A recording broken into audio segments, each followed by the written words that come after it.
ఒక పల్లెటూరులో ఉంటున్న ఆవులు గడ్డి తినటం కోసమని పక్కనే ఉన్న అడవిలోకి వస్తాయి. సాయంత్రం అవుతుండగా వర్షం పడటం మొదలవుతుంది. అవి త్వరగా ఇంటికి వెళ్లాలని వెళ్తుండగా వాటిలో తెల్ల ఆవు చూసుకోకుండా ఒక పామును తొక్కుకుంటూ వెళ్తుంది. దాంతో పాముకు చాలా కోపం వస్తుంది. అది ఆవును కాటేయటానికని కొంత దూరం వరకు ఆవును వెంబడిస్తూ వస్తుంది. కానీ ఆవు వేగంగా వెళ్లిపోవటంతో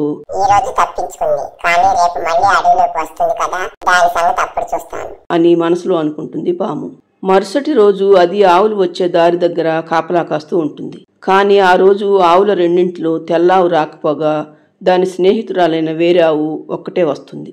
దాంతో పాము అసహనానికి గురవుతుంది. వెంటనే అది ఆవు దగ్గరికి వచ్చి, రోజు నువ్వు నీ స్నేహితురాలు కలిసే వస్తారు కదా, మరి ఈ రోజు నువ్వు ఒక్కదానివే వచ్చావేమిటి? ఈ రోజు నా స్నేహితురాలు బిడ్డకు అనారోగ్యంగా ఉంది, అందుకే రాలేదు పాము. ఓహో, నా నుండి చావు తప్పించుకోవటానికి ఈ రోజు రాలేదన్నమాట. నీ నుండి చావు తప్పించుకోవటం ఏమిటి పాము? నువ్వేమంటున్నావో నాకు అర్థం కావటం లేదు. నువ్వెందుకు నా స్నేహితురాలని చంపాలనుకుంటున్నావు? నిన్న వెనక ముందు చూసుకోకుండా నువ్వు నీ స్నేహితురాలు వెళ్తుండగా నీ స్నేహితురాలు నన్ను కాలుతో తొక్కుకుంటూ వెళ్ళింది. అంత కళ్ళు కనపడకుండా ఉందా మీ స్నేహితురాలకి? అయ్యో, నిన్న వర్షం పడుతుందన్న కంగారులో చూసుకోకుండా నేను తొక్కి ఉంటుంది పాము. అది చాలా మంచిది. ఏదో పొరపాటు జరిగింది. దాని తరపున నేను క్షమాపణ చెప్తున్నాను. దాన్ని క్షమించి వదిలేయి పాము. పొరపాటు అనేది తెలిసి చేసినా తెలియక చేసినా తప్పు తప్పే. నేను దాన్ని వదిలే ప్రసక్తే లేదు. నువ్వు రేపు దాన్ని నా దగ్గరకు తీసుకురావాలి. లేదంటే ఎల్లుండి నేను మీరుంటున్న ఇంటికి వచ్చి దాంతో పాటు నిన్ను మీ ఇద్దరు పిల్లల్ని కూడా చంపాల్సి ఉంటుంది. రేపు వచ్చేటప్పుడు తప్పకుండా నీ స్నేహితురాలు తీసుకురావాలి. అర్థమైందా? ఇక వెళ్ళు అని కోపంగా అంటుంది పాము. దాంతో ఆవుకు చాలా భయం అనిపిస్తుంది. అది ఇంటికి వెళ్లిన తరువాత తన స్నేహితురాలతో జరిగిన విషయం మొత్తం చెబుతుంది. దాంతో ఆవు మొదట్లో చాలా భయపడుతుంది. కానీ ధైర్యం తెచ్చుకొని, ఆ పాము చెప్పినట్లు వినకుంటే అది అన్నంత పని చేస్తుంది మిత్రమా. అది రమ్మన్న చోటుకు నేను వస్తే నన్ను మాత్రమే చంపుతుంది. నేను కనుక దానికి భయపడి అడవిలోకి రాకపోతే అది నిన్ను మన పిల్లల్ని కూడా చంపుతుంది. కాబట్టి రేపు నేను ఆ పాము దగ్గరికి వెళ్తాను.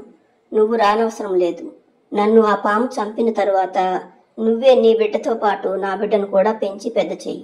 అలా అని నాకు మాటివ్వు అంటుంది తెల్లావు. అయ్యో మిత్రమా, అంత మాట అనకు.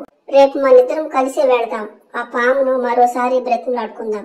దాని మనసు కరుగుతుందేమో, చూద్దాం. ఏమో మిత్రమా, నాకు మాత్రం నమ్మకం లేదు అంటుంది తెల్లావు. అన్నట్లుగానే మరుసటి రోజు పాము ఆవు కోసం ఎదురు చూస్తూ ఉండగా దాని దగ్గరకు నల్లావు ఒకటే వస్తూ కనిపిస్తుంది. దాంతో పాముకు ఎక్కడలేని కోపం వస్తుంది. ఎంత ధైర్యం నీకు? నిన్న నేను అంతసేపు చెప్పినా నీ స్నేహితురాల్ని తీసుకురాకుండా వచ్చావా? ముందు నిన్ను చంపిన తర్వాత నీ స్నేహితురాలి సంగతి చూస్తాను అని పాము అంటుండగానే అక్కడికి తెల్లావు వస్తుంది. కానీ ఆవుతో పాటు దాని కొమ్ములకు చుట్టుకొని ఒక చిన్న పాము పిల్ల కూడా ఉంటుంది.